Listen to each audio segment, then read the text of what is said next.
our dinner for tonight, ang atong shrimp and of course, ang atong kale, fresh from the garden.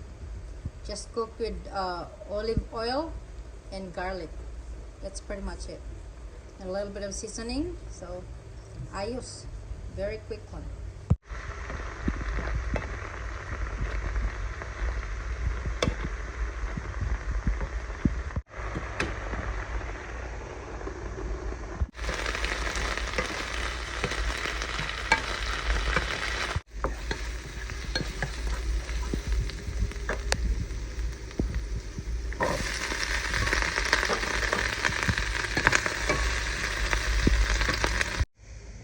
Fresh from the garden ang atong kale.